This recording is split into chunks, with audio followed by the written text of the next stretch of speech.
Prabowo kirim sinyal keras. Ambalat kian mendidih, rudal Han dan Exocet mode siaga. Indonesia tak hanya memiliki rudal Han yang dikenal presisi dalam melakukan serangan, baik dengan hulu ledak nuklir maupun konvensional. Diam-diam, 1 tahun lalu, Indonesia juga sudah memiliki rudal Exocet MM40 Blok 3 telah dipasang dan diuji coba pada kapal perang Kri Raden Edi Martadinata 331.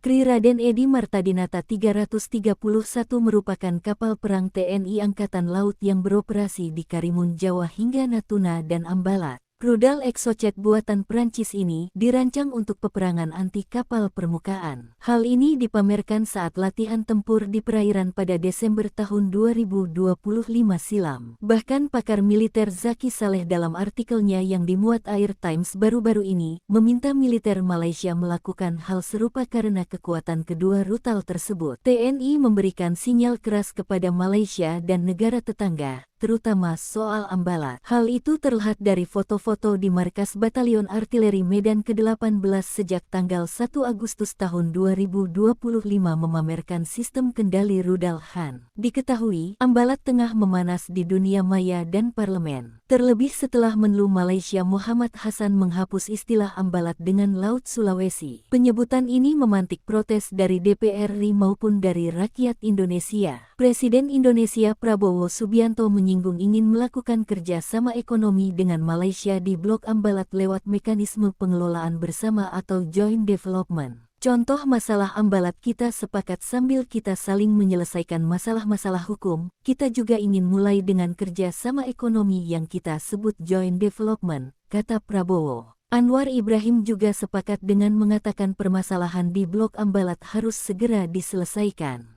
Maka tidak ada halangan untuk kita segerakan kerjasama ekonomi, termasuk yang disinggung tadi, Joint Development Authority, walaupun di kawasan Ambalat,